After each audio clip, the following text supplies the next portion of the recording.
Good one tonight. Eagles going to Green Bay to take on the Packers. Green Bay is a slight favorite at 1.5. The point total is set at 44.5. That game will be going at 5:15. Macy's Backstage is a whole department inside your Macy's store where you'll find everything you need for the holidays, all for under $35. With new arrivals every day, you never know what amazing deals you'll find. Don't wait. Find a location at macy'sbackstage.com. Welcome to the Fletch Zone. I'm Ben Fletcher. That's Sammy Long. Matthew Stafford sticks the dagger in San Francisco.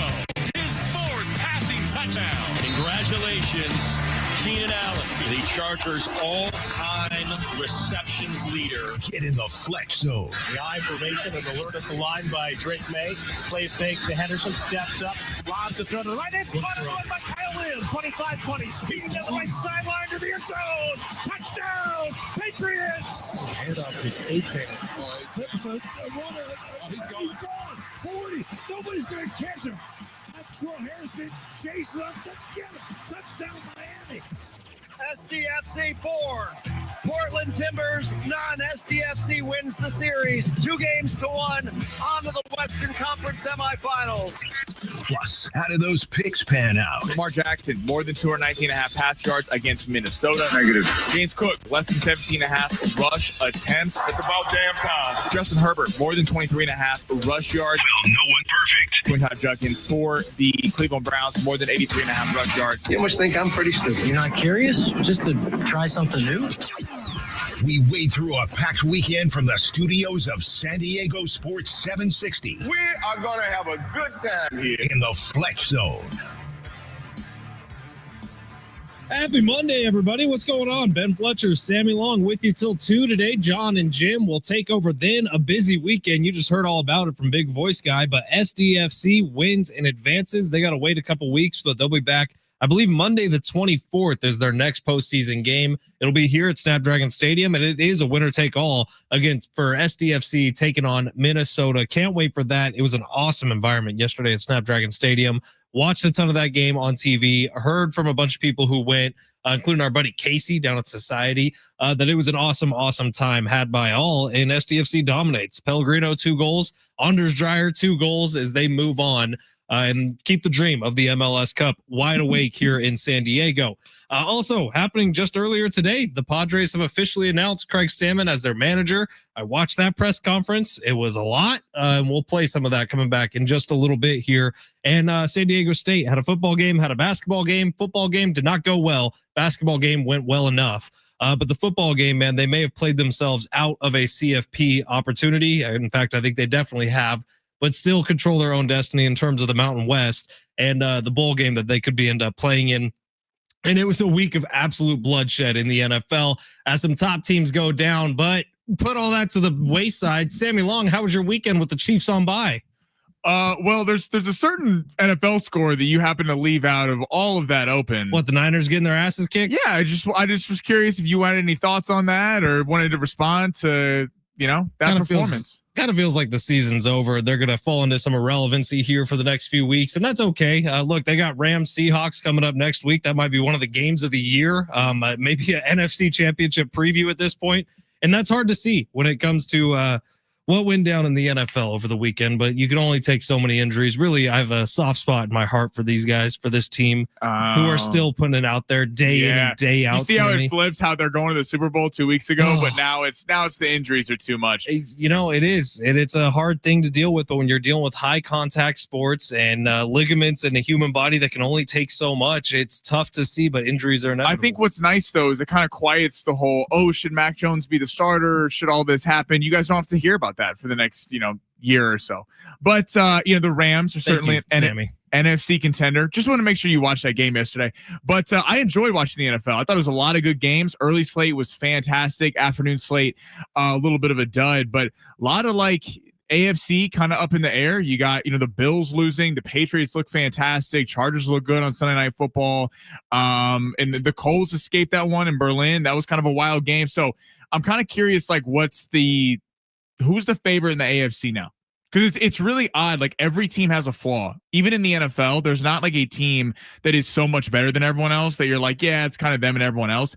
Every team, I think we could get a a really interesting playoff picture with a lot of upsets going on the road and winning. I think you're absolutely right. The parity in the NFL this year is through the roof, and it's been fun to watch. And it's given you great games like that Colts game, which was fantastic at 6:30 in the morning. Back and forth, never really knowing who was going to win. But it also is going to give you opportunities like last night, which I honestly thought was kind of a dud on Sunday Night Football. Neither team played particularly well. The Chargers defensive line actually dominated that game when you really think about it. And it was right after, Sammy, we all come out and say, okay, Pittsburgh's back. A huge win against the Indianapolis Colts.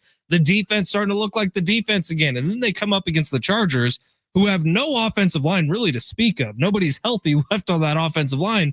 And you can't get any pressure going all night long. And it's not like the Chargers played any sort of great game. It's just Pittsburgh did nothing offensively, defensively, very non-script game. They got some pressure the first half. The problem is the offense couldn't move the ball. It's like Aaron Rodgers. Aaron Rodgers needs to be done. Did it take 10 minutes into that game before there was a first down?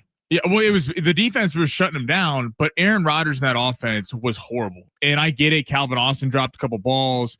But there were like bad passes. I know one of the interceptions was bounced off his hands, but at points in that game, Aaron Rodgers, this is where it kind of goes back to outside of Matthew Stafford. And I guess if you want to call Joe Burrow technically a pocket passer, even though he's mobile enough to where he's able to evade a lot of the defense, he's just mobile enough.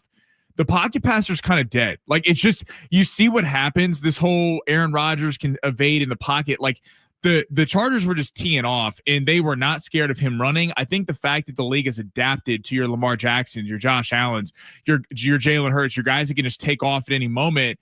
And when they don't have to worry about that and they can just go at the quarterback, I think you saw what happened last night. Aaron Rodgers, that was one of the rare times I've seen Aaron Rodgers looked shell-shocked. Like he looked like he didn't know what to do. And that's rarely a thing that, despite the criticisms of Aaron Rodgers, you could say about him in years past. And we saw frustrated Aaron Rodgers for the first time in Pittsburgh. We saw it at the end of his tenure in Green Bay. We saw it pretty much throughout his tenure in New York. But that kind of face he makes when the ball goes off of Austin's hands and immediately into a Chargers defender's hands. It was that frustrated Aaron Rodgers who made his way back, the pouty guy.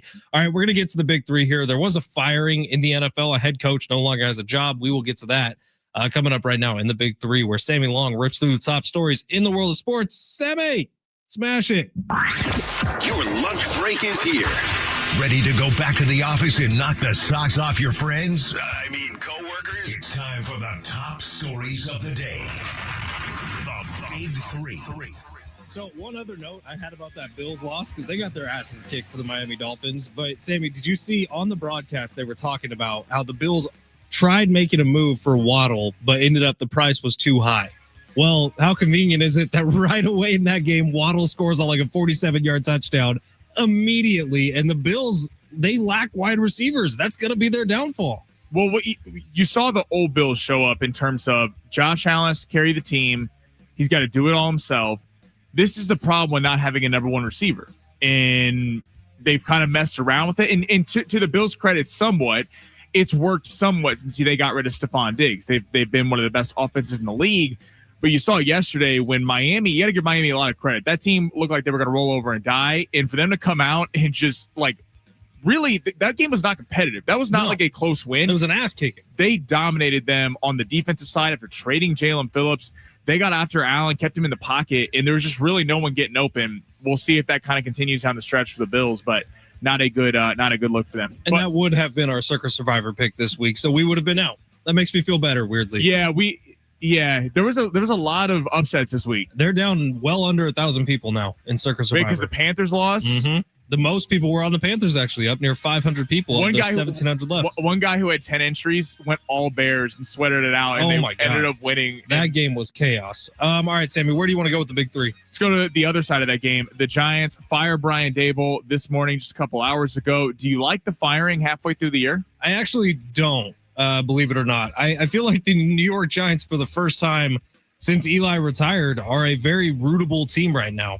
And if you want to blame Brian Daboll for the fact that Jackson Dart leaves himself open to way too many hits, sure, you can blame him for it, or blame him for the fact that Cam Scatterbo got his leg twisted up in a very non-football way, kind of a freak accident. Sure, you can blame him for that. I just don't see the problems with New York right now being Brian Daboll's fault. I actually think the offense has been looking really good. And yesterday, by the way, before Jackson Dart left the game, the offense was looking really good. Right. And then Russ gets back in and makes some terrible decisions. But I'm looking at the Giants. I'm like, oh no, Brian Daboll finally has this turned around and going in the right direction. I get it. It sounds like he's not a very good people person whatsoever. But who cares? If you're fun, you're entertaining, all of a sudden you're selling out MetLife again. And by the way, your team, I think a lot of people see as having a lot of positive momentum. Maybe the head coach has a little to do with that too. Well, I think this is totally about they want somebody and they want to go get him because Daboll was a little bit of the lame duck. Who's it going to be? I think Daboll will go back to the Bills. I think he should go back and help out on the offensive staff. Josh Allen was at his best with Daboll in his ear. Because the offensive coordinator there is from LSU, so he's linked to the LSU opening. I'm curious who it's going to be. I can't. I mean, they've already talked about Mike McCarthy. I don't know about that in developing quarterbacks. You mean the older version of Brian Daboll? But they also like keep going with. I don't know in New York you can go with an offensive coordinator. I don't know that's the way to go with a job like that with the media so tough on them. I don't know that going with an offensive coordinator as first job with a team that's going to have a lot of expectations next year is going to be the way to go. I don't like this because Dart's developing, looks like he's going to be a superstar in this league going forward. You lose your star running back in Scatabo. You lose your star receiver in Malik Neighbors. You've had offensive line injuries the entire time. Listen, I get it. The defense is ranked number 27th, and that's not what people expected heading into the year. You thought with that pass rush with Carter and Thibodeau in Lawrence, they would be getting after it. But that's also, to be fair, not his side of the ball. He was an offensive genius. That's why he got the job in New York to begin with. I don't like having Dart have to go through a kind of another offense halfway through the year for then you to hire someone next year. I would just would have waited till the end of the year and fired Daboll. I get it. They've blown a lot of leads, but a lot of that is not. A lot of that has to do with injuries. It feels like a lot how the Cleveland Browns ruined Baker Mayfield early in his career. It was giving him too many voices right off the jump. And now we see the success the Bakers have. And you're looking with some stability with Todd Bowles being the main guy in Tampa for all the time Baker's been there.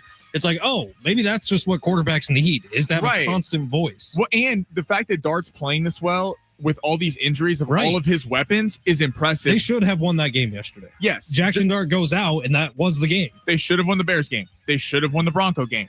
There is a lot of games they should have won, but I guess if you lose so many games in the NFL, you're out. All right, let's go to the Cincinnati Bengals. The Joe Burrow back limited at practice today. They opened the 21-day window for him to come back to the team. Should the Bengals bring him back this season, despite the record, I believe, being 3-6? Look, it is a tricky situation. We had one of these a couple years ago, and now I'm blanking on who it was, but whether or not to bring a quarterback back on a season that was probably already lost. If it's me being completely honest, no, I'm not bringing Joe Burrow back. I'm going to let him try to get healthy this entire offseason and try to load up for the next year.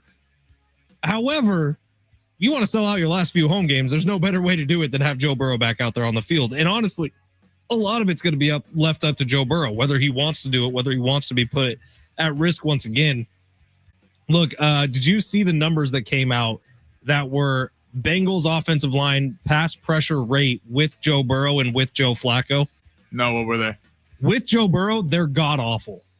And so a lot of people have drawn the conclusion because with Joe Flacco, they're actually near the top of the league. Joe Flacco gets the ball out very quickly. So a lot of people have kind of made the conclusion that it's not really a Bengals offensive line problem, but it's actually a Joe Burrow problem, that the amount of pressure that gets put on him is what it is because he holds onto the ball too long. Now, I don't know that can be fixed overnight, and that's kind of the personality of Joe Burrow, who's trying to make every play possible.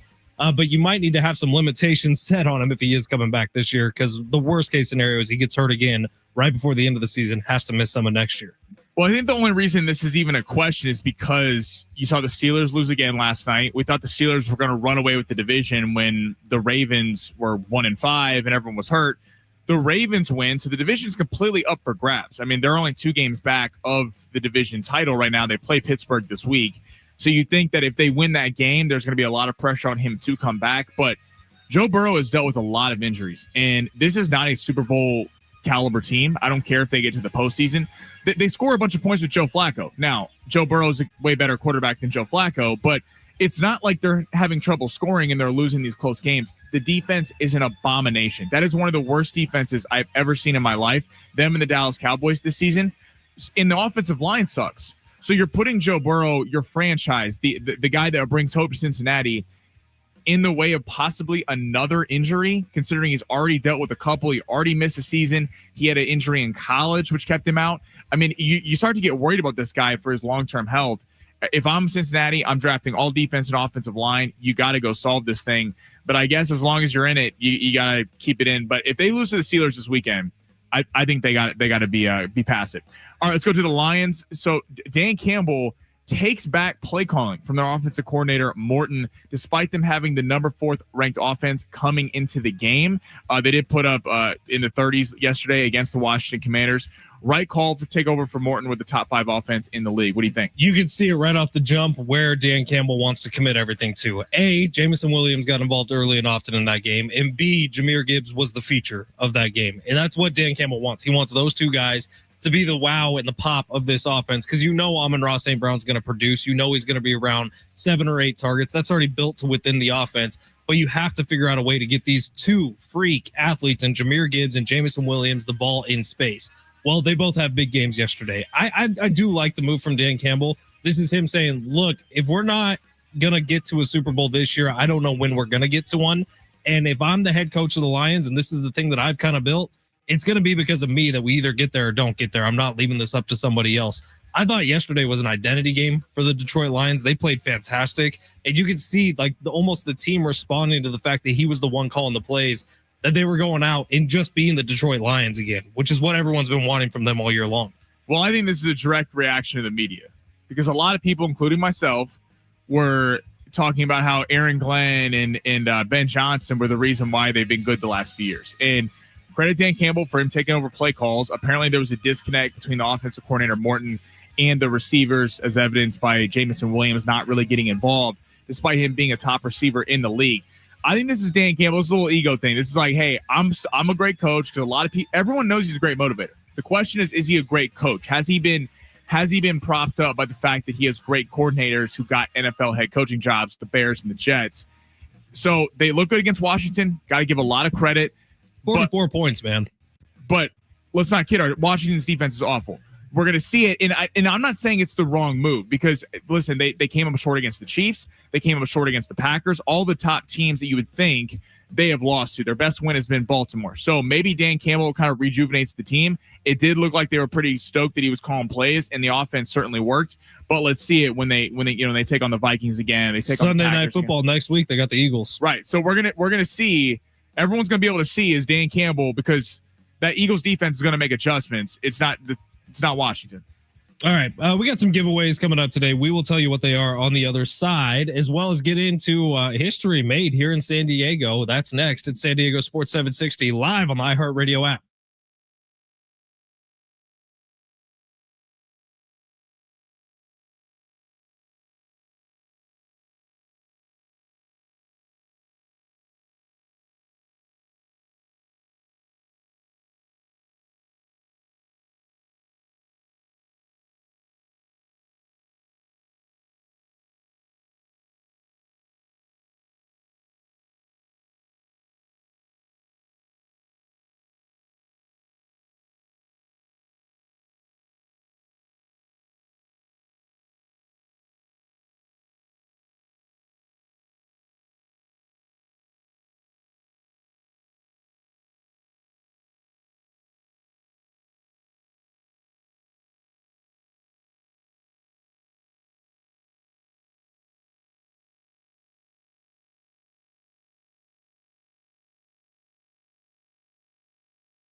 Told you we got a couple giveaways for you, and that is a fact. How about a 4-pack of tickets to SeaWorld's Christmas celebration, where twinkling lights meet ocean delights at SeaWorld San Diego's Christmas celebration starting November 14th through January 4th. Experience the magic of the season and meet incredible animals like belugas, penguins, and sea otters. Step into a whimsical winter wonderland with 1 million dazzling lights and the all-new Clyde and Seymour's Christmas. Meet Santa and live reindeer. Enjoy unforgettable family moments with nightly snowfall, holiday treats, and the lighting of San Diego's largest Christmas tree. Experience a holiday unlike any other at SeaWorld San Diego. Get tickets and info at SeaWorldSanDiego.com. Sammy, I think we're going to give those away today in hour number 2. Let's do it. We're going to make people wait for them a little bit. We're not going to tell you when. We're going to tease you. But coming up in hour number 2, we will give those away. Coming up in hour number 1 today, we are going to be giving away a pair of tickets for San Diego State, Boise State coming up this weekend at Snapdragon Stadium. Look, still a huge game. With a win, San Diego State can really craft their own way forward in the Mountain West and get to a Mountain West championship game. That's sort of what it's down to. If San Diego State wins their last 3 regular season games after that loss to Hawaii, they will be playing and hosting the Mountain West championship game the week after the regular season is over. However, that loss to Hawaii pretty much takes you out of any conversation that was starting to be had about a potential college football playoff berth. And it sucks. The rain was pouring the entire game. The offense never gotten into any kind of rhythm, but Hawaii was dealing with the same stuff. That was San Diego State with maybe their worst performance of the year at one of the worst times of the year. And maybe it was a little bit of looking forward to Boise State, but bummer what the Aztecs put forward on Saturday. It was disappointing. They were flat, and we've seen a lot of teams do it, and everyone thinks it's not going to happen to them. When they go to Hawaii, you look at them, and they haven't been a historically great football program, but it's a tough place to play. So you were just talking about it's pouring rain. It's not excuses. They play bad. But listen, if they had this many wins, if you would have said it before the season, you go, you're acting crazy. That there's no way that that's happening. The fact that this is even a real matchup against Boise State. Listen, the college football playoff was probably a far-fetched dream anyway. That was just kind of people speculating to get to host a Mountain West championship. If they would have won out, I think they would have gotten it. Well, no, I'm saying they would have, but it's like it was probably going to be tough anyway because sure. Like, I mean, Memphis just lost, but you have teams that have better resumes simply because they play better competition. But listen, you got a Boise State team that's going to be a big time matchup.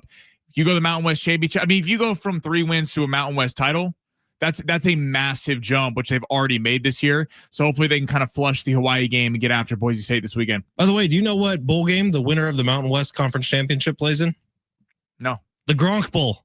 Up in LA at SoFi Stadium, December 13th. Oh, yeah, that was the Kimmel Bowl before, and then they renamed it. Right. It's one of the very first. It might be the second bowl game of the season because there's one also played on the 13th just earlier in the day. But it's the big Gronk Bowl up in LA at SoFi Stadium, which would be great for San Diego State to get, man.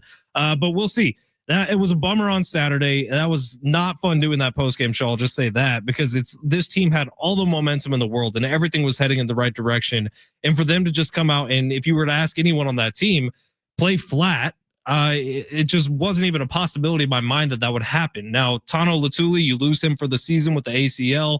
Chris Johnson, not available for that game, who's literally been the best cornerback in college football all season long. He's dealing with an injury. And Hawaii, it was like the second drive of the game. They realized, oh, Chris Johnson's not on the field. Let's start targeting the left side of the field for the Aztecs. And that was their way to victory because all the scoring really happened in the first half. So bummer, but it was more disappointing with the offense, I think. The defense had some massive injuries. The offense we had kind of seen. I thought we kind of gotten past they can't go on the road and take it on the road and score. But, unfortunately, that's what happened. But they got to flush it. Listen, they got 7 wins. Looking for a big matchup here. Huge game this weekend. Literally, the 2 teams that control their own destiny in the Mountain West are San Diego State and Boise State. Those are the 2 teams who have a path forward to hosting the Mountain West championship game. And with a win this weekend against Boise State, bringing them into Snapdragon Stadium, who, by the way, they're coming off a bye week. We'll see. There are tons of storylines going into it. San Diego State, if they're to win their next 3, they're hosting the Mountain West championship game. Same story for Boise State, just in reverse.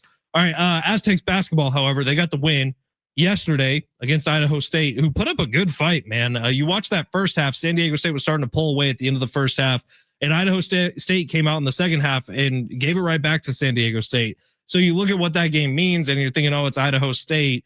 It's Big Sky. Does it really even matter? Well, the fact of the matter is, yes, it does. And San Diego State didn't cover the spread. And that means you're going to get knocked in KenPom. And that's exactly what happened. San Diego State was at 25 in KenPom heading into that game. They dropped down to 31 after it. Even though they won by, I think 12 points they won by, even though you win by that much, if you're not saying what KenPom predicts you to win by, you're going to get knocked by it. And that's just the unfortunate reality of college basketball. But it emphasizes the point Brian Dutcher's been making all offseason long, which is this team needs to grow from where they were last year. Because last year, they didn't put the throat on the neck. They didn't push the gas all the way down at the end of games. And I feel like that's kind of what happened on Sunday. Well, it's a weird thing in college basketball because in the NBA, it doesn't matter if you win by 1 or 30. Right. In any sport, for the most part. Any sport. Like college football and college basketball, you got to win by a lot. And it's kind of a weird balance that coaches have to manage because good coaches like Brian Dutcher want to make sure their guys at the end of the bench get some time because when injuries happen during the season, you want these guys to be able to step up. Last year, we saw this a couple times, couple different instances. The Aztecs won games. They were up 20, 25 points. They actually put some of the third stringers in the bench and that kind of lead. They ended up winning by only 10, by 12. And listen, it hurts seeing KenPom. It's so early. I mean, not like this totally matters right now because they haven't played like real competition yet, but yeah, it is a fine balance between like college football. You're not really taking your guys out. It's just like you're running a directional school. But the Aztecs have a lot of newcomers though in basketball. It's going to take some time to figure out the rotations. You see them kind of wiring it in yesterday. We'll see when the competition really picks up in the Players Era tournament. It was great to see Reese Waters back on the court. That was his first time playing in some 600 days, and he was good right away. Magoon Guath looks like he's going to get some minutes against Troy. That's coming up next week, a week from tomorrow, Tuesday the 18th. So it'll be good to see Goon back on the court. But then right after that, it's Michigan, who's a top 10 team in the country. You're playing them in day one of the Players Era Invitational in Las Vegas. So plenty of fun to come for both Aztecs football and basketball, as well as SDFC, which will continue their playoff run coming up on Monday, the 24th. We are busy, Sammy. We are busy boys. I don't know if John Schaefer slept this weekend, if I'm being completely honest. The first text when I checked the text line when I got in was it's 619. Glad we didn't have Jim on the call. Glad you made it back, John. John literally took off from Hawaii in the middle of the night. I didn't get home till like 1:30 after that Aztecs football game. And John jumped on that plane, got back to San Diego, slept for maybe 2 hours, and then made his way to Viejas Arena. Dude's a consummate pro. Love John Schaefer. All right, coming up next, let's get into this Padres press conference that happened earlier today. If you missed it, we'll have some sound for you. Craig Stammen officially announced, but another announcement that seems to be missing. It's San Diego Sports 760 live on the iHeartRadio app.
This sport is sponsored by mattress firm SDFC. Moving on, taking on Minnesota after defeating Portland last night in Game 3 of their series. They won 4-0. They'll be back here in a couple weeks against Minnesota. Monday Night Football, real good one tonight. Philly in Green Bay taking on the Packers. Supposed to be chilly up there in Lambeau. Green Bay is currently a 1.5 point favorite with the point total coming in at 45.5.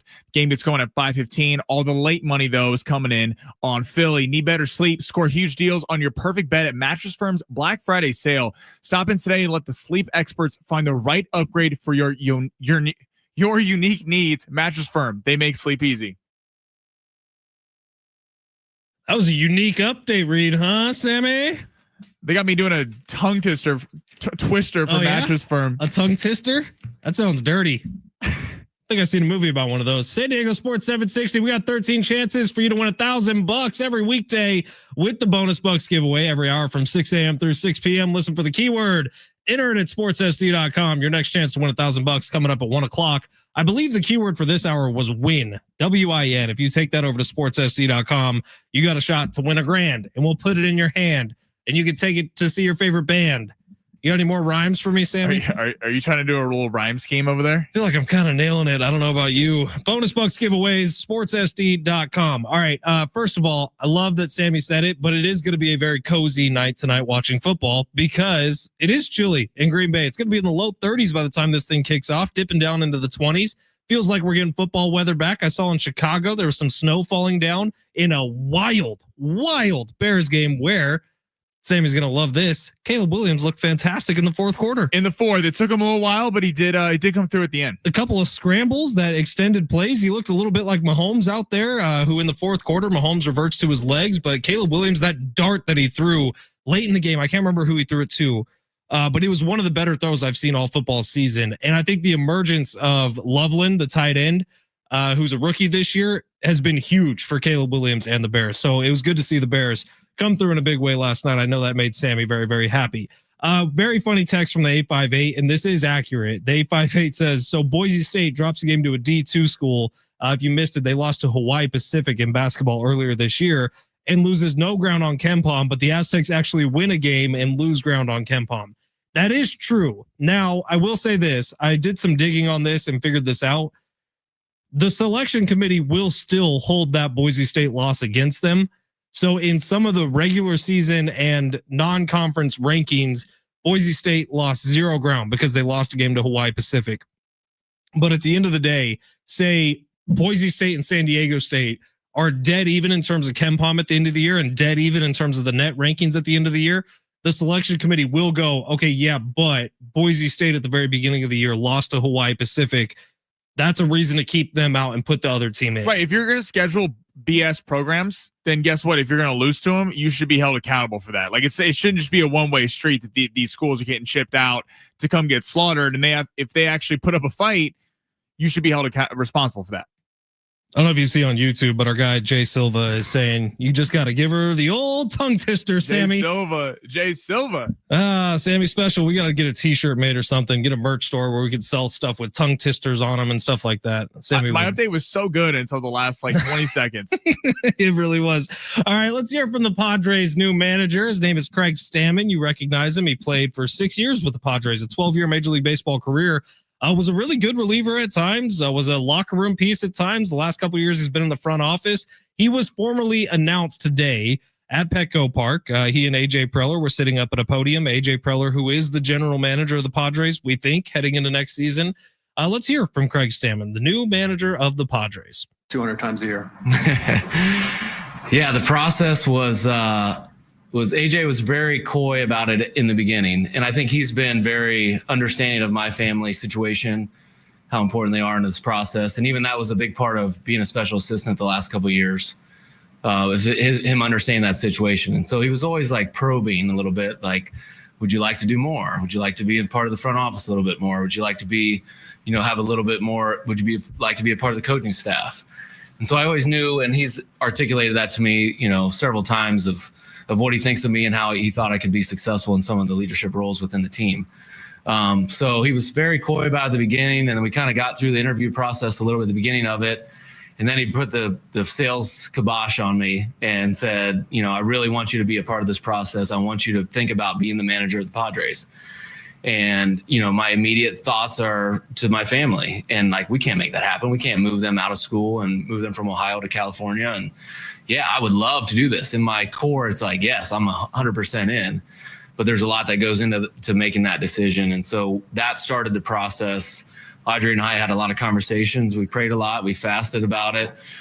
We kept having conversations with people that we care about and know that can give us good advice.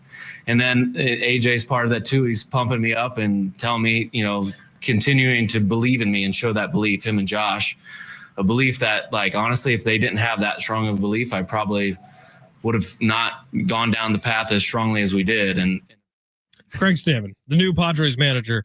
Now, not sure if everyone caught that. He said he fasted on it when AJ Preller first brought him up the opinion. Craig Stammen's been very open about his religion. He is a Catholic guy. And he's talked about that in press conferences. He's talked about it a lot. And look, I actually thought Craig Stammen kind of handled today beautifully.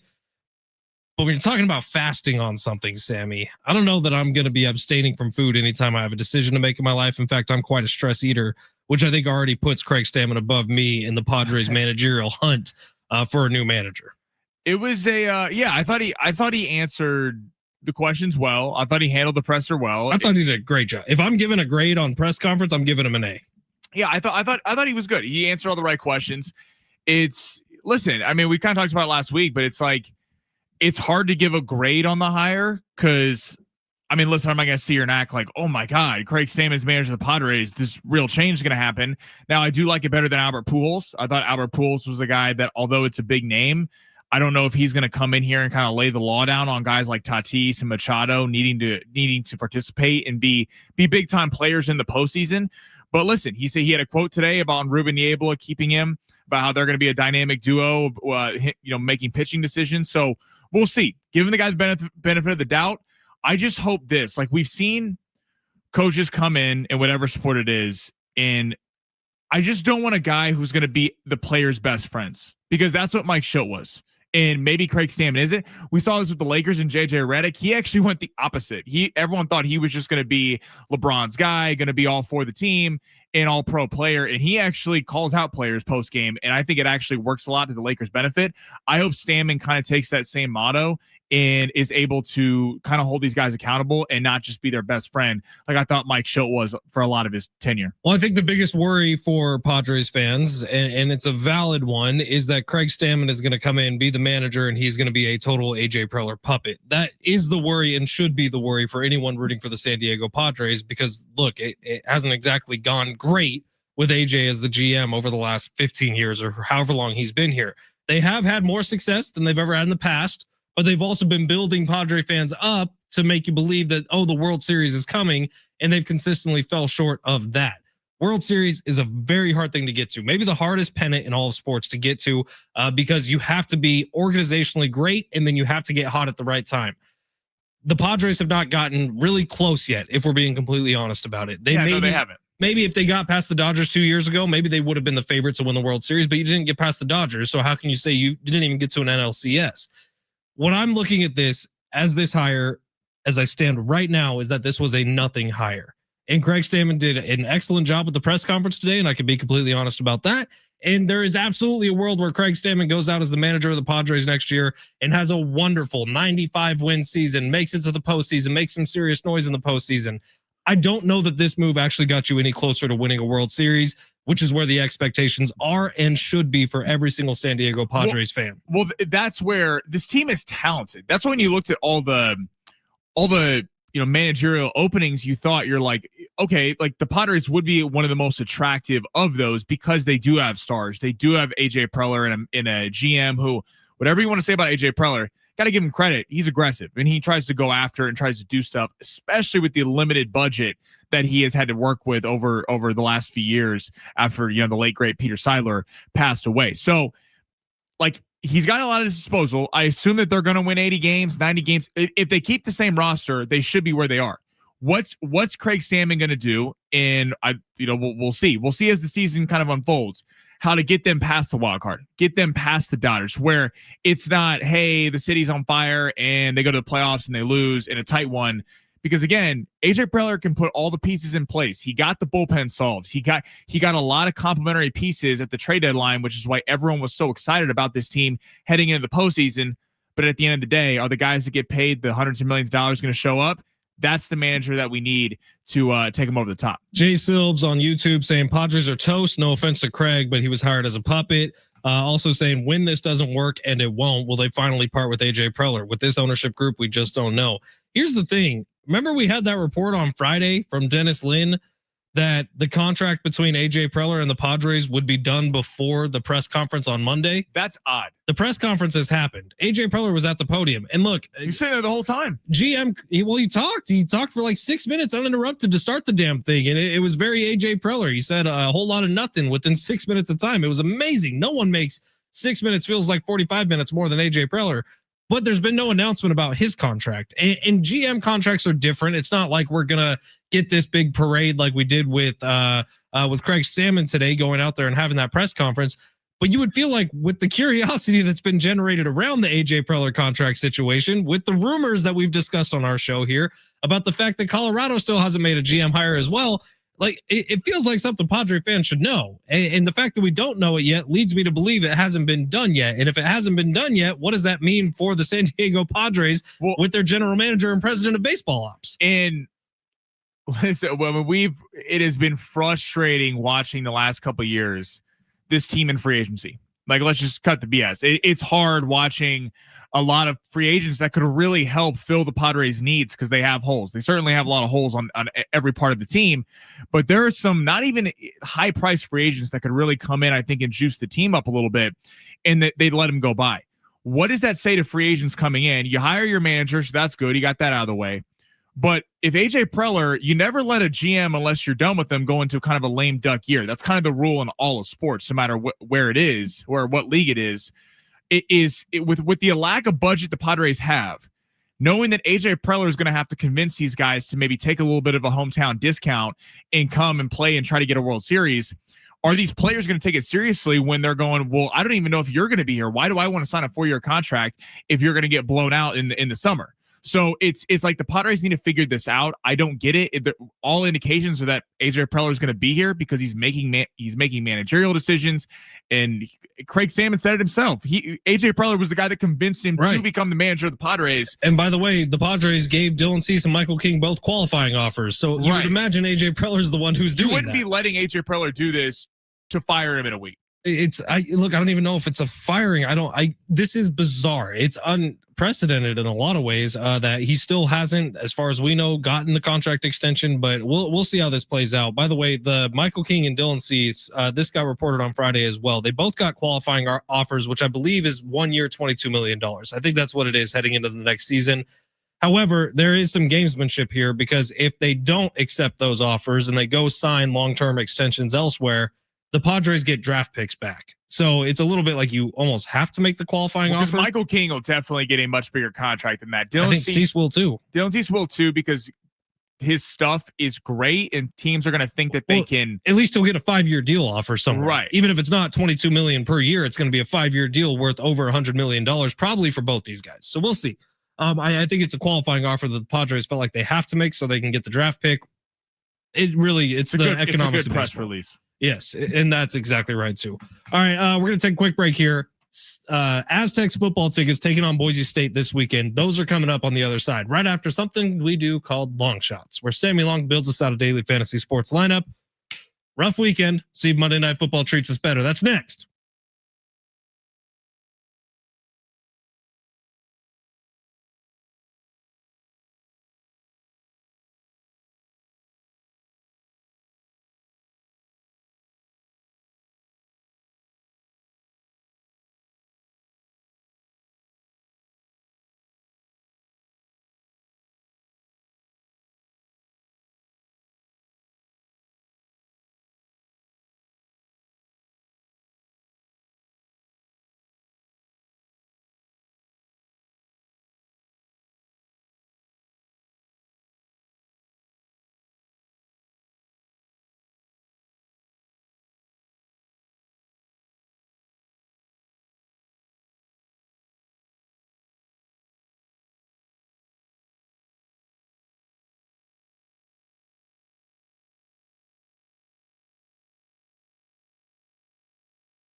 It's Fletch for Gary Cooper at Mountain Trust Mortgage and Realty. You can give Gary a call today at 858-376-1299. Gary, my wife Kendall and I were driving around seeing houses staying on the market a lot longer than usual. What are you attributing that to here today? Well, I tell you what, there's a lot of reasons for that. Sometimes it could be as simple as the realtor that you've chosen to list the property, and all they did is they stick it on the MLS and they're not doing anything else for it. It all depends specifically on the property. Did they overprice it in the first place? Is the seller controlling the sales price instead of the realtor being able to say, "Here, here's where you need to be to sell it"? Sometimes they'll just wait on the market and let it sit, and then they'll start lowering the price. That's not the way to go. Often what I am seeing is that the realtors aren't doing anything other than putting it in the MLS and maybe throw a sign or two up in the yard. I use targeted marketing. There are cases like I have a condo that's coming up in the PB area, and I'm going to be advertising on the East Coast because you know what? While they're going to start burying themselves in snow, they start seeing properties and condos in a sunny San Diego. Believe it or not, I have done well marketing to the East Coast and getting people to buy property here in San Diego as a second home or even an investment property. But it's all very specific to the marketing, and that's what you really need to drill your realtor on. What is the marketing plan that you're going to do for me? Call Gary Cooper today. If you're looking to sell a home, you're looking to buy a home, there's nobody better for you. Call Gary at 858-376-1299 or visit him online at mountaintrustmortgage.com.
Believe it or not, at Fletch Sports on Twitter was a location for a lot of people this weekend because I was getting DMs asking whether or not my Steve Hartman parlay worked out.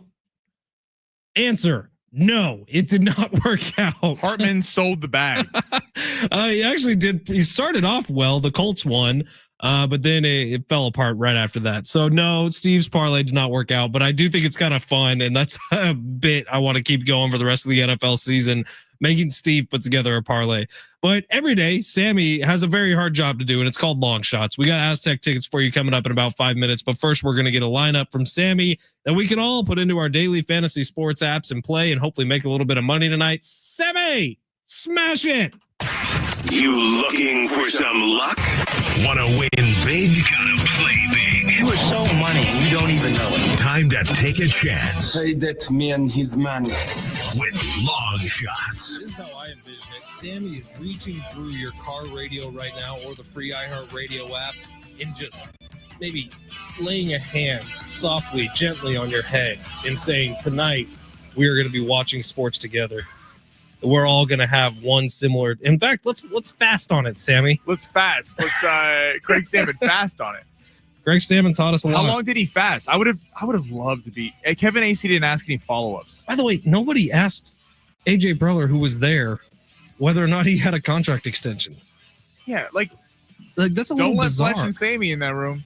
Seriously. Like I'm not trying to talk smack on anybody who was there. We want to know. We want to know if he has it. All right. I don't know. It's confusing to me, man. All right, I got a 3-leg parlay for everyone. And guess what? I feel really good about this one tonight. Oh, that's a good sign. I got two NFL picks and NBA pick. We're going to start with the National Football League. A really fun game tonight. Eagles in Green Bay. It's going to be chilly. It's going to be frigid. Ooh. Slight favorite, Green Bay, 1.5. The point total is going up in Vegas. It was originally at 44.5, going up to 45.5. Eagles, a lot of late money coming in on Philly. I kind of love Philly plus 1.5.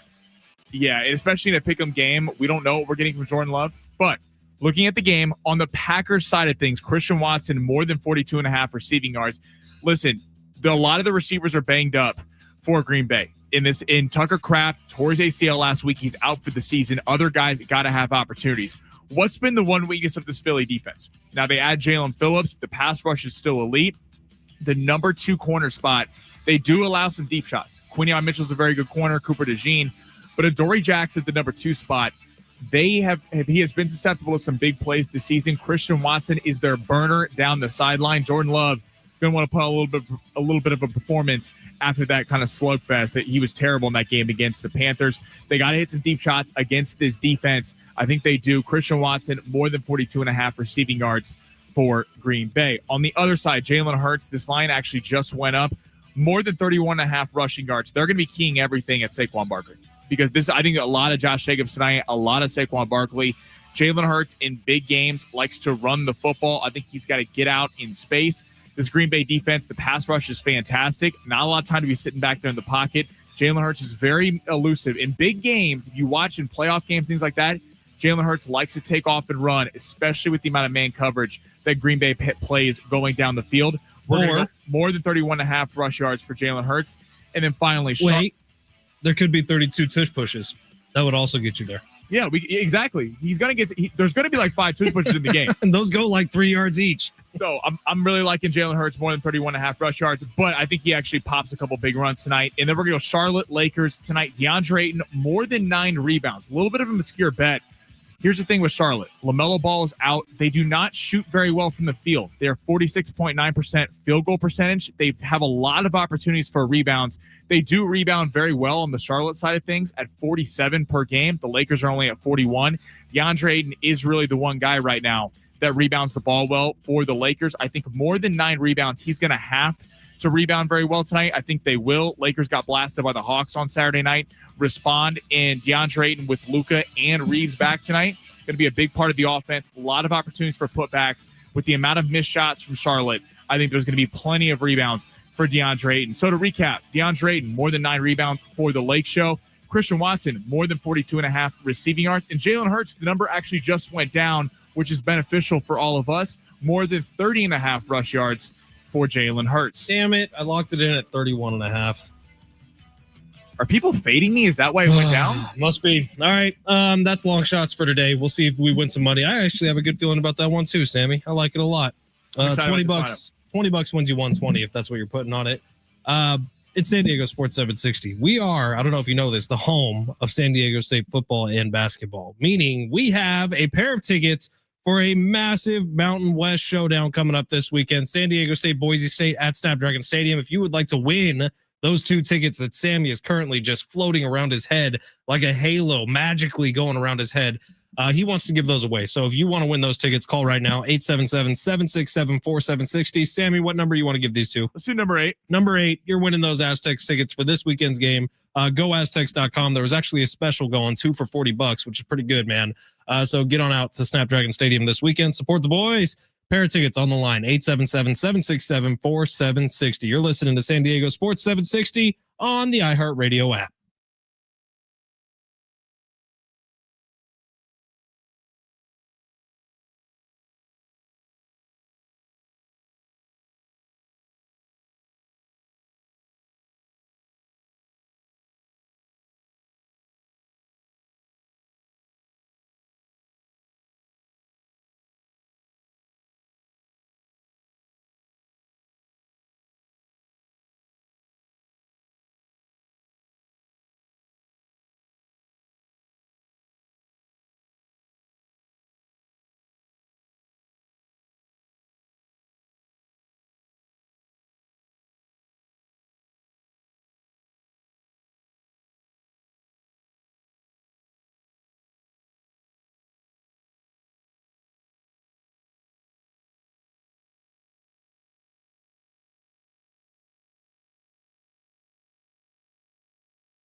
This report is sponsored by Progressive Insurance. Lake Show back tonight on the road in Charlotte, taking on the Hornets. That game is at 4:00. Lakers currently 8.5-point favorites.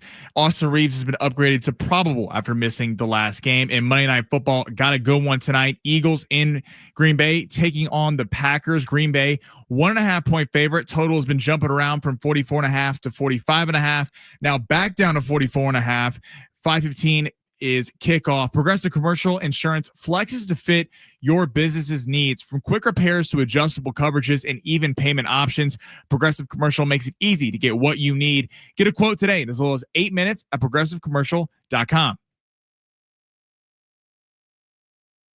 Welcome to the Fletch Zone. I'm Ben Fletcher. That's Sammy Long. Matthew Stafford sticks the dagger in San Francisco. His fourth passing touchdown. Congratulations, Keenan Allen, the Chargers' all-time receptions leader. Get in the Fletch Zone. The I formation and alert at the line by Drake May. Play fake to Henderson, steps up, lobs the throw to the right. It's caught along by Kyle Williams. 25-20, speeding down the right sideline to the end zone. Touchdown, Patriots! Hand off his A-chain. He's gone. 40. Nobody's going to catch him. Maxwell Harrison chasing up to get him. Touchdown, Miami. SDFC 4. Portland Timbers, non-SDFC wins the series. 2-1 on to the Western Conference semifinals.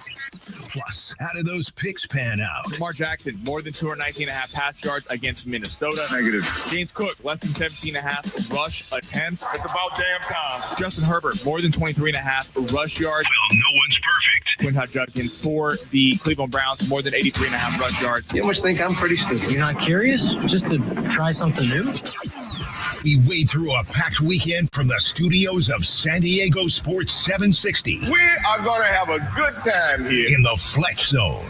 I don't know if it's just me, but I feel like Big Voice Guy maybe plays along with long shots on a daily basis. CJ Newton. Because when you lose, he's a little salty on the next day's show open. CJ's feeling good. He's a massive Miami fan. He got his Fins got a big win on yesterday. Dude, NFL social media has gotten a little bit crazy, but the social media, when there's a big upset like that and it's two animals that you can make do stuff with AI, is crazy. The way the Dolphins and Buffalo Bills game has been reenacted through many of social media videos.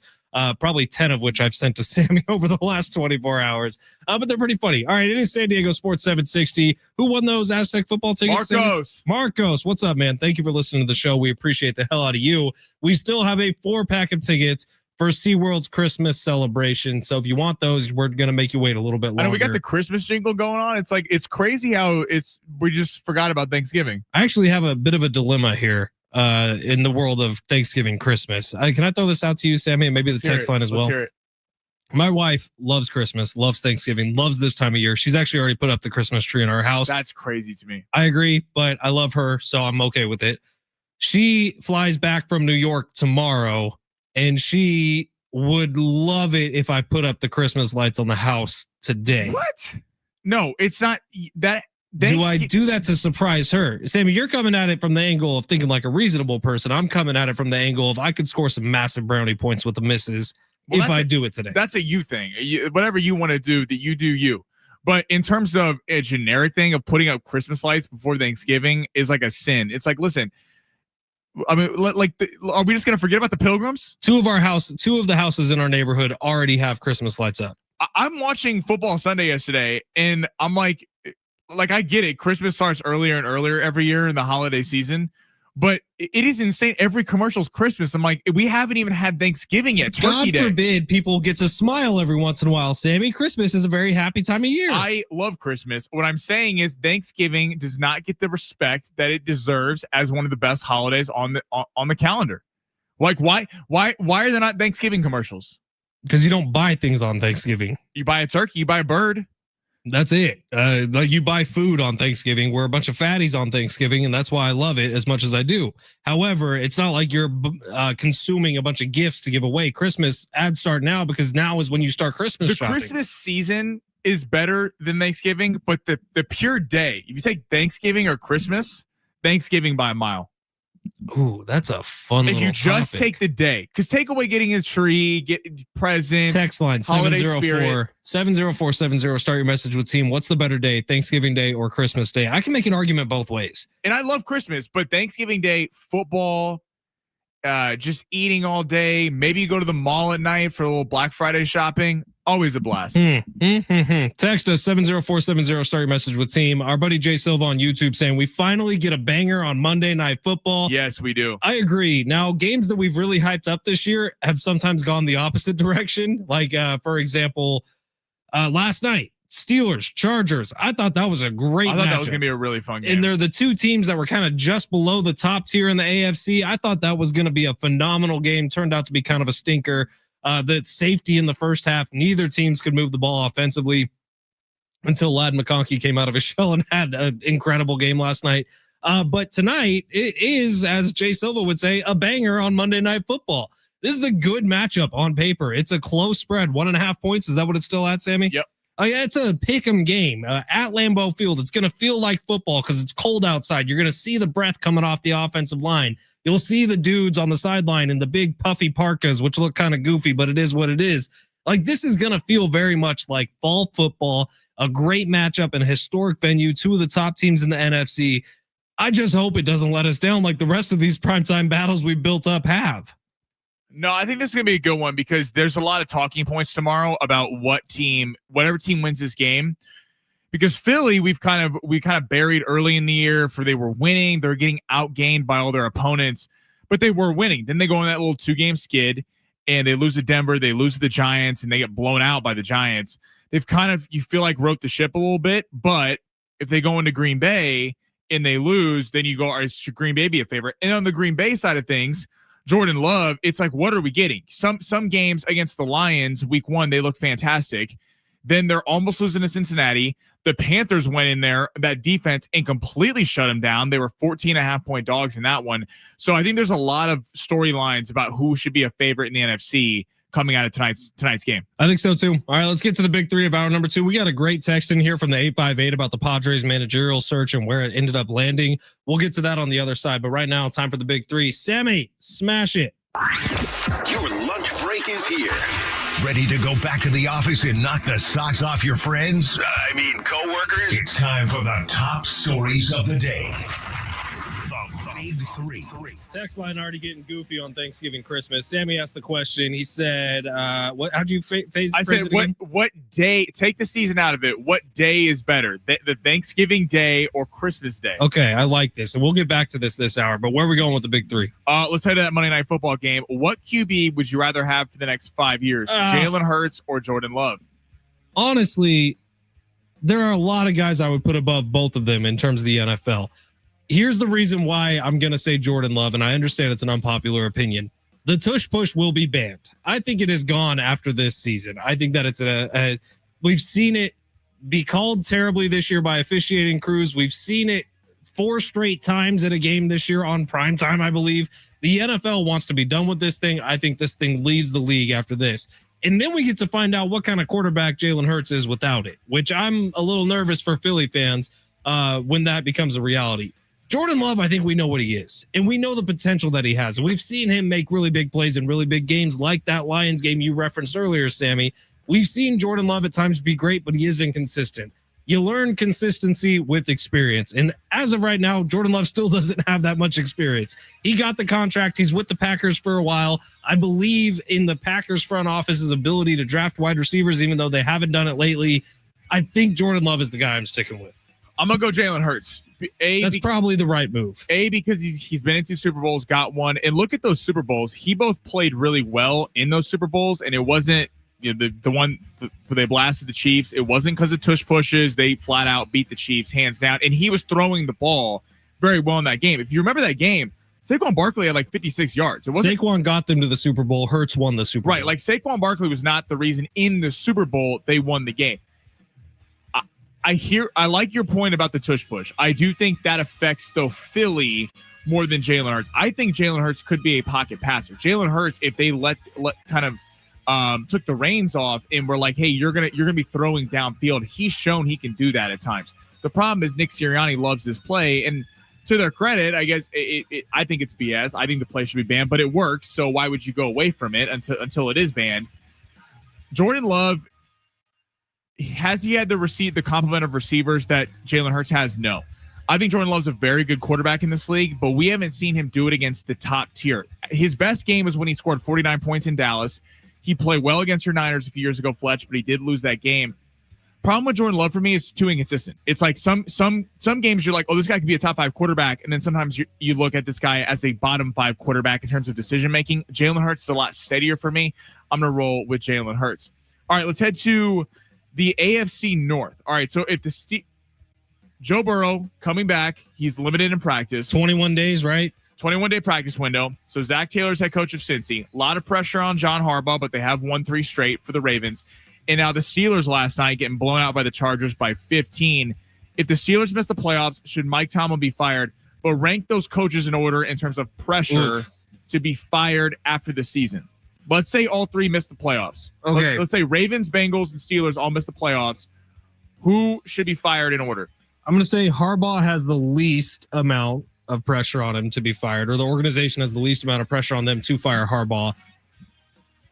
It's pretty freaking even between Tomlin and Zach Taylor, but give me Mike Tomlin in a surprising move here. Look, Aaron Rodgers was supposed to come in and solve the problems, and in large part, the Steelers' problems have gone away from where they were a year ago. But the problem this year has been the defense for the Pittsburgh Steelers. And yeah, they've turned it on the last couple of weeks. Last night, though, man, it fell back in the second half. Ladd McConkey and Keenan Allen torched you. I'm going Mike Tomlin simply for the fact that his side of the ball is not keeping up their end of the bargain this year. Whereas Zach Taylor, you just have the excuse again that Joe Burrow got injured and the ownership will not spend on defense. So I think from the fan base, more pressure is going to be put on the Steelers to fire Mike Tomlin at the end of this year. Zach Taylor for me. I think Zach Taylor was avoiding a lot of the pressure because Burrow was hurt, and that's why their record's 3-6. But the worst thing for Zach Taylor is that Burrow's coming back. Because now, if Burrow comes back, in the fact that the division is still in play, there are only 2 games out of Pittsburgh at the top of the division, and they play him this weekend.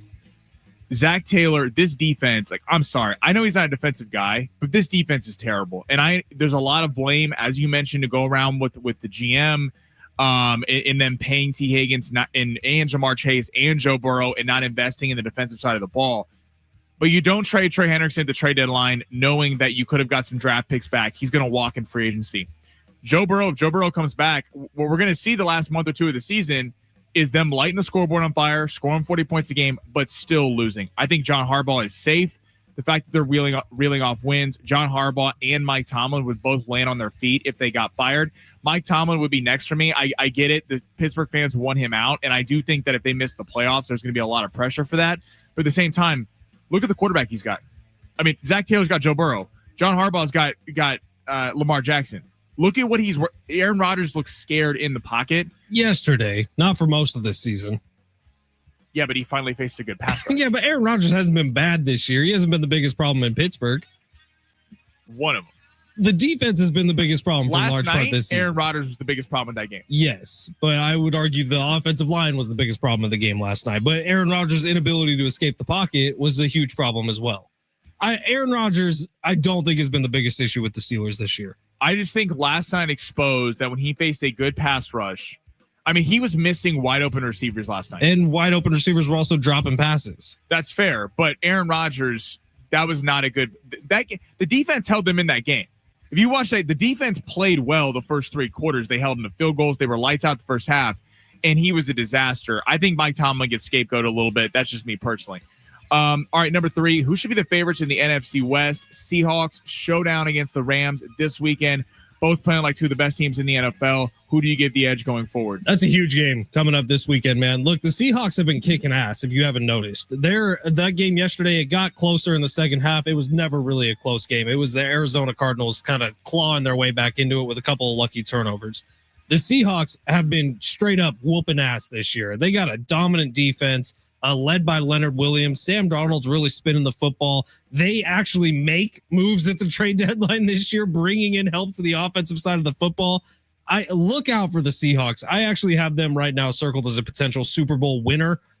So give me the Seahawks because I do think that while the Rams, take yesterday aside, have been winning a lot of close games, the Seahawks have been dominating fools. But I can't wait for this game. This might be the game of the year in the NFL. I think Seattle's going to win the division. I think the Rams are going to win the playoffs. The Seattle, because of the schedule they're playing, the fact that they were third place or fourth place last year. I forgot what it was. But they're playing fourth. They're what? They weren't fourth. Okay, they're third. Because the Niners were. Oh, yeah. Obviously, I forgot. But third place schedule, they have a much easier road down the stretch here. So I do think the Seahawks will actually win the division. And I think Seattle's a live dog in the postseason. I do think there might be a year away. The defense is going to keep getting better. Is this young. The NFC Championship game preview? I don't know. I think it's hard for me to not include the Lions or the Eagles in one of them. I think the Rams are in the NFC Championship game. I think it's either Rams-Lions or Rams-Eagles. I think the Rams are the most complete team right now in the NFL. They're playing the most complete football. They're really good on the defensive side of the ball. The offensive side is fantastic, and they've dealt with injuries and kind of weathered the storm. I think the Rams right now would be my favorite out of the NFC to get to the Super Bowl. Devontae Adams' injury yesterday didn't look good. It was non-contact kind of rib injury. I don't know where that one's leading, but we'll see. I don't think, have they reported anything on what I haven't it's heard anything be? Yet on it. Yeah, but it was a weird looking situation. Like he jumped and then he came down and was immediately clutching. I don't know if that's a pull, what that is for Devontae Adams, but something's not right. So we'll see. But you're right. They actually have done. Puka Nacua was hurt for a lot early in the season. He's back. He's looking awesome. And did you see the stat for the first time in his career ever? Matthew Stafford is a 500 career quarterback. It took him like 4 years with the Rams to undo all the BS they've done with the Detroit. Like four games with 4 passing touchdowns and no picks. He's amazing. Matthew Stafford's one of the best quarterbacks of our lifetime. He was just wasting away in Detroit before Detroit got good. He's second MVP odds behind May. It's exactly where he should be. Matthew Stafford's phenomenal, man. He's really, really great. And with the Rams and all the winning they've done, he finally clawed his way back to a 500 career record. Is at 115, and 1. For his career. All right, it's San Diego Sports 760. We got SeaWorld tickets, 4 of them to give away coming up this hour. But coming up next, deeper into the NFL we go. What is the storyline of tonight's Monday Night Football game, and what's it going to be coming out of it? That's next, live on the iHeartRadio app.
I apologize. I got a little excited on Monday Night Football. We're going to save that for just a little bit longer. Coming up Wednesday at 6:00 on San Diego Sports 760. It is SDFC Midweek Live. Hear from the head coach, Mikey Varis, as well as interviews with players and coaches. Find out the latest club and MLS information. SDFC Midweek Live coming up Wednesday night at 6 right here on your home for SDFC, San Diego Sports 760.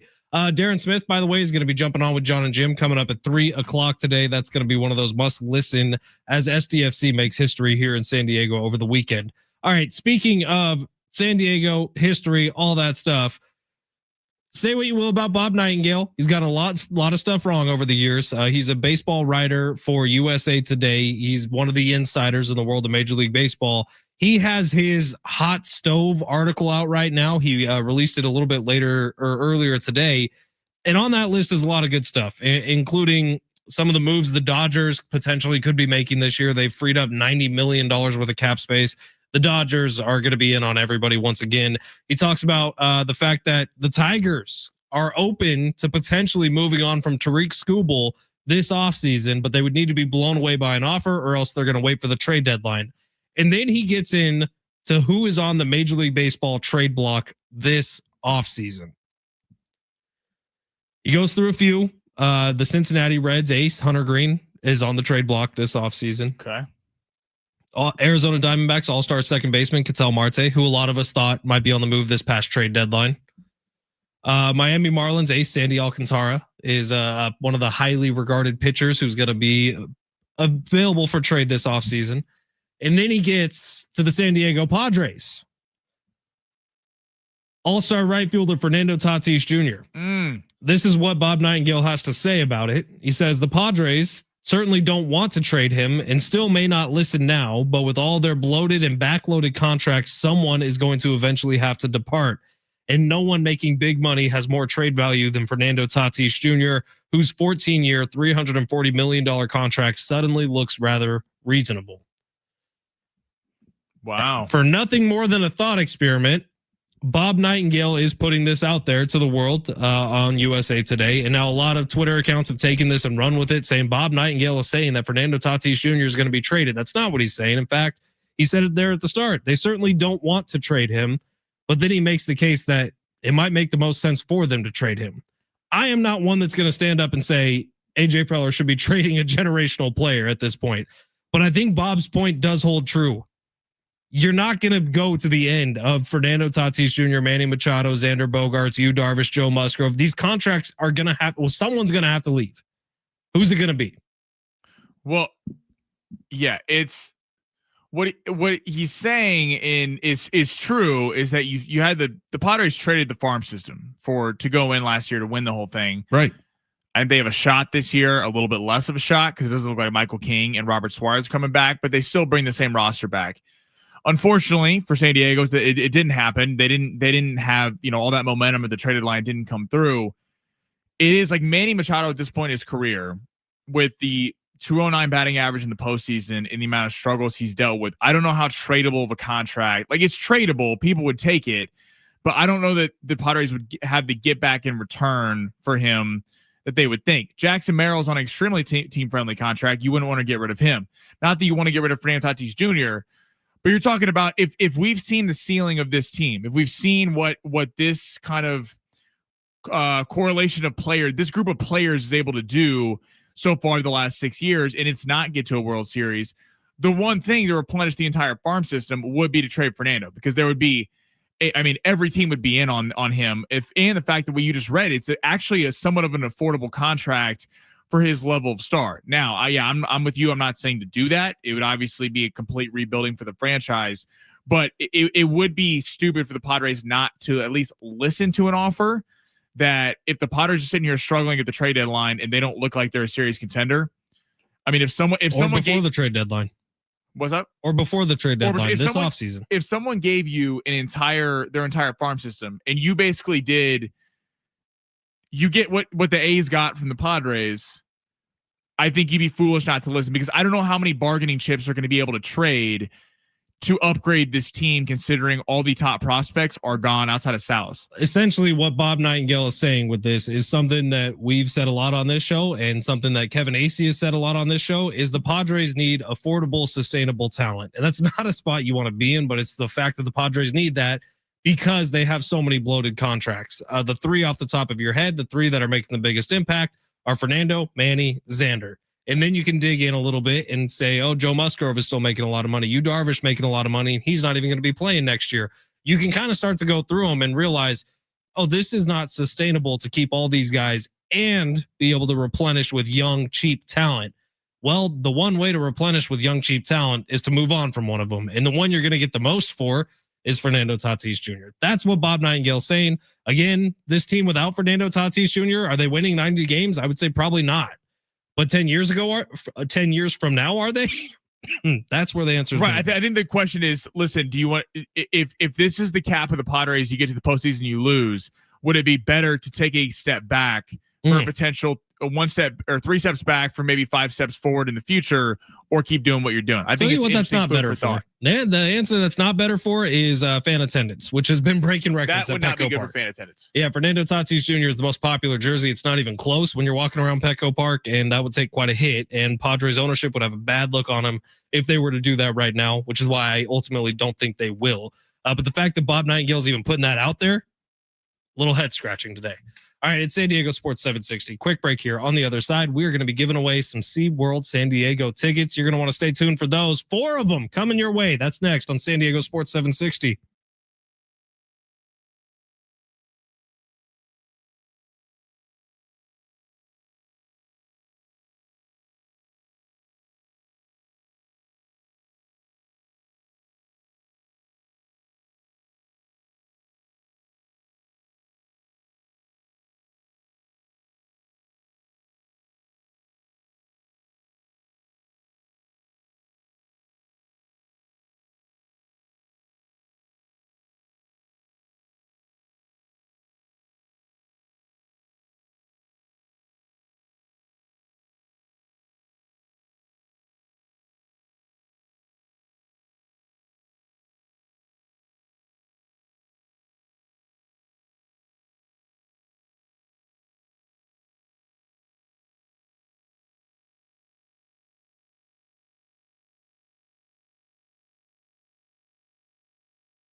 This sport is sponsored by Bill Howe Plumbing. Monday Night Football, Eagles in Green Bay taking on the Packers. Green Bay currently a 1.5 point favorite. The point total is set at 44.5. That game gets going at 5:15. SDFC beats Portland yesterday 4-0. They'll be hosting Minnesota here in a couple weeks in a winner take all game. Traffic may be slow, but your drains don't have to be. The experts at Bill Howe have been helping San Diego with their plumbing needs for 45 years. Call 1-800-BILL-HOWE because we know how. License number 488-413.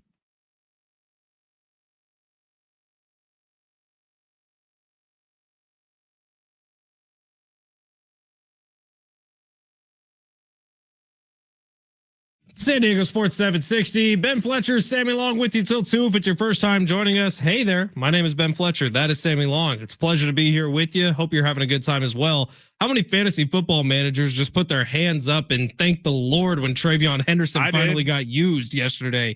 Crazy. They haven't been using him all year. I've been waiting on him all year. And he was fantastic when he got a shot to go out there and kind of run the game and get into a rhythm. What was that, 55-yard touchdown in the fourth quarter? Yeah, the 55 and then the 70, I believe. Yeah, he was the one who slammed the door shut on Tampa Bay, who are doing one of the Tampa Bay things where they're coming back late in the game. But Travion Henderson, special talent, man, just hasn't been used this year. Yesterday he gets used, and he absolutely abused the Tampa Bay Buccaneers. That was fun to watch the rookie have that kind of breakout game. Wonder what the Patriots do moving forward here. But congratulations to all you fantasy managers who held on to him over the last couple of months. All right.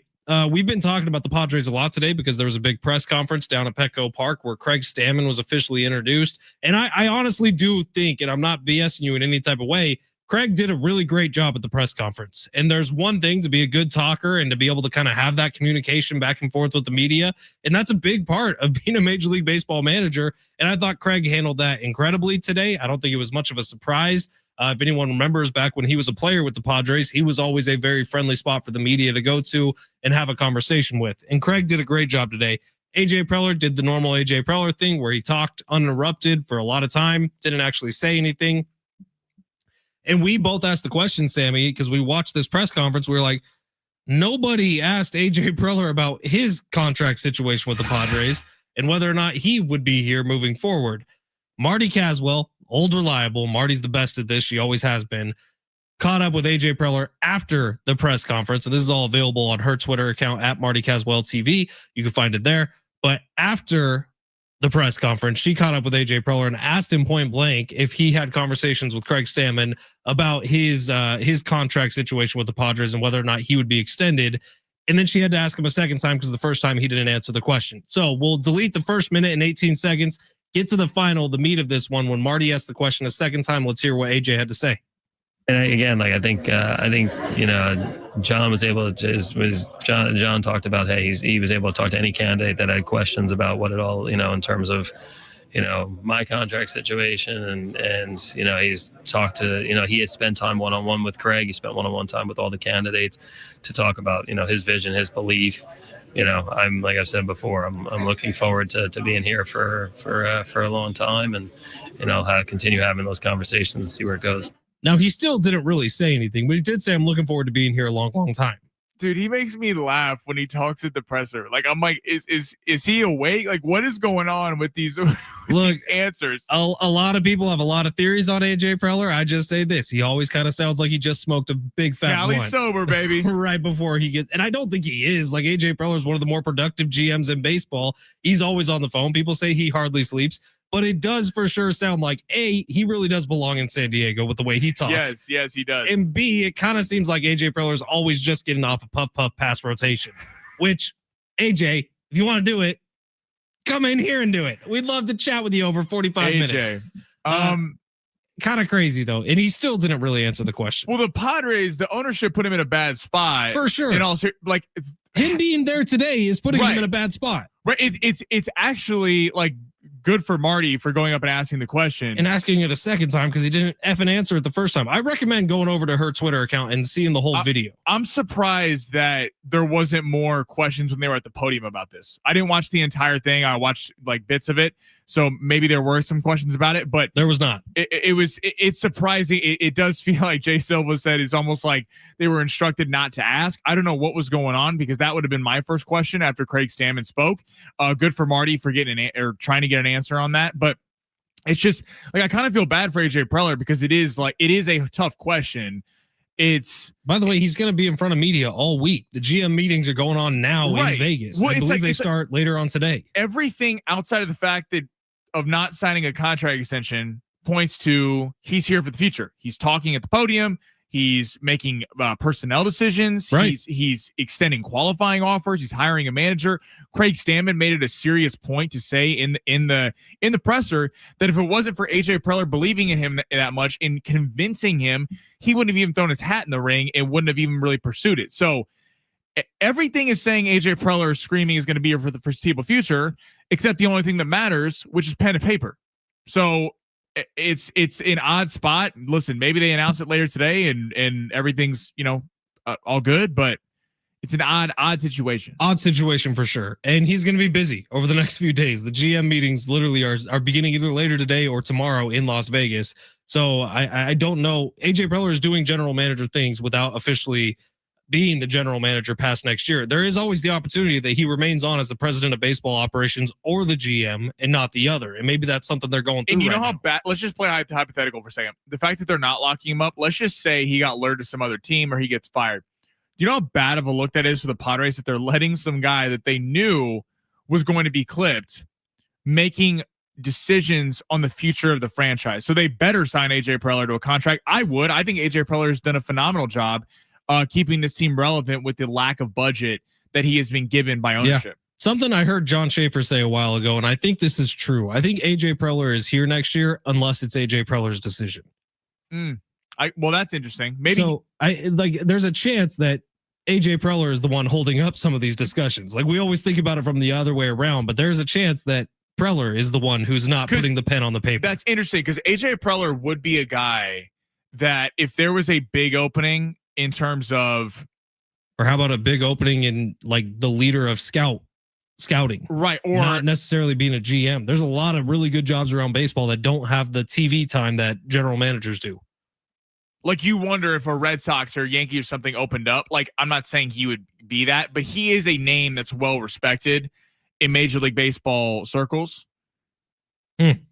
Lots of possibilities. It's weird. It's an odd situation. Is it April yet? I don't know if I can handle another baseball season. If I'm being completely honest. Well, I just hope that all the guys in place are signed and there's a real team to go out there on opening day. Maybe a full starting rotation. That'd be nice. That'd be good to see. Yeah, that'd be fantastic. Seriously, we're sitting here bitching and moaning about Preller's contract situation. The Padres don't have a pitching staff.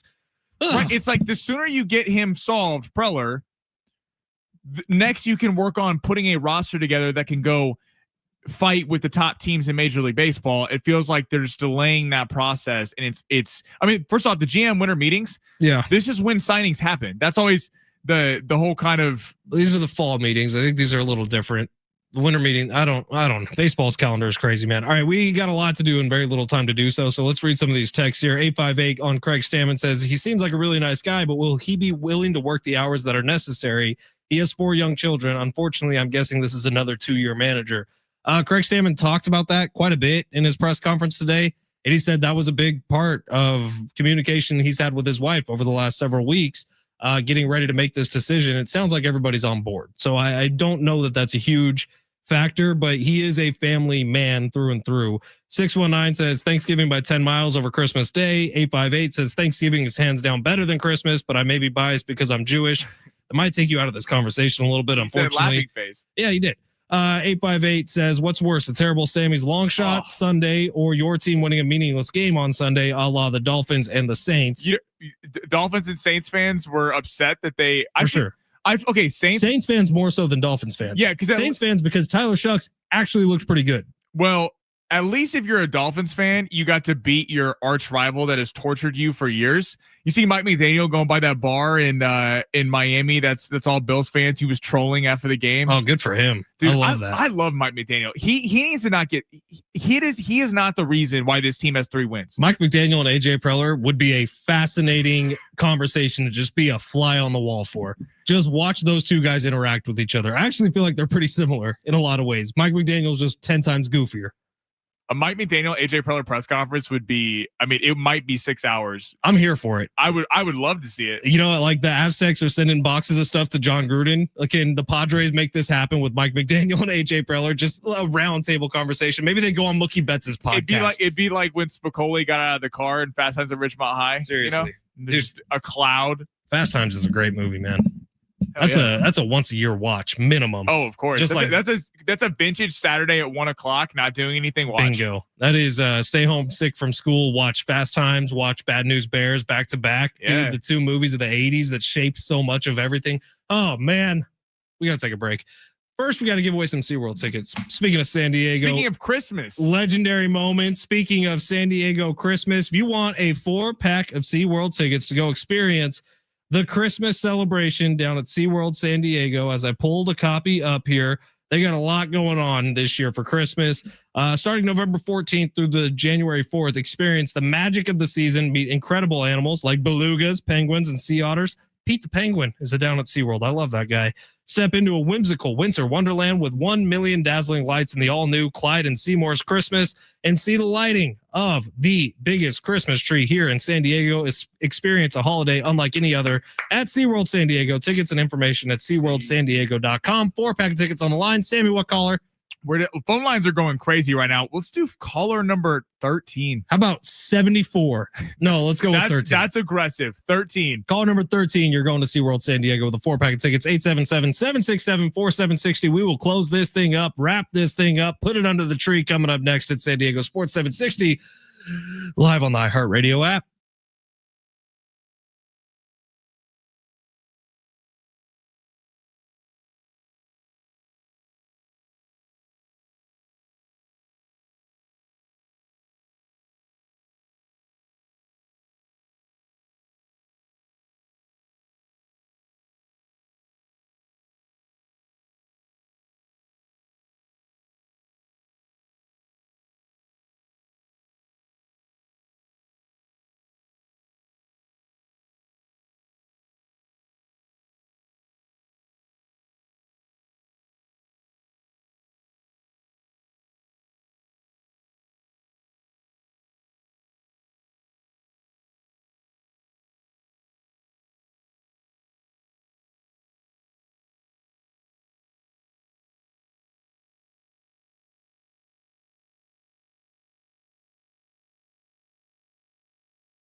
San Diego Sports 760. Just for a little bit longer, you're dealing with Ben Fletcher and Sammy Long here. John and Jim are coming up next. What the hell is going on with Dan Patrick, Sammy? I know we're trying to get it resolved. We throw it to Dan Patrick. He's not talking. The boys have to come right back on air with no music. Dan's been around a long time. There's a chance he's just forgetting some things. He is the legend of the sports radio gang. We love Dan Patrick. You can hear him every morning right here on San Diego Sports 760. This man really just said he's a legend. We love him, but he's old. He's forgetful. Bingo, man. Dan, what's going on here? Do we need to talk about something? Do we need to have a conversation? Because you're supposed to be the lead into the final segment of the Fletch Zone, which is a pretty big deal, Dano. But he hasn't got it done the last couple of days. So we'll take that up with his people, Sammy, and send that email immediately.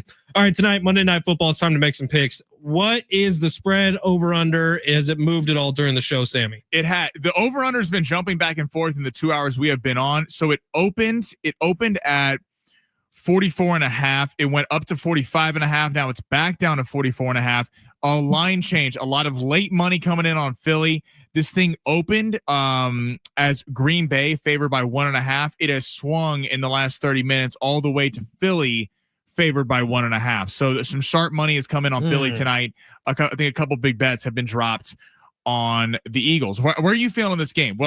Here's what's important to note about this one, and I sent this over to you, Sammy. The officiating crew for tonight's Monday Night Football game, Clay Martin is going to be the head official, and in his career, this is in primetime games, visiting dogs against the spread are 40-18.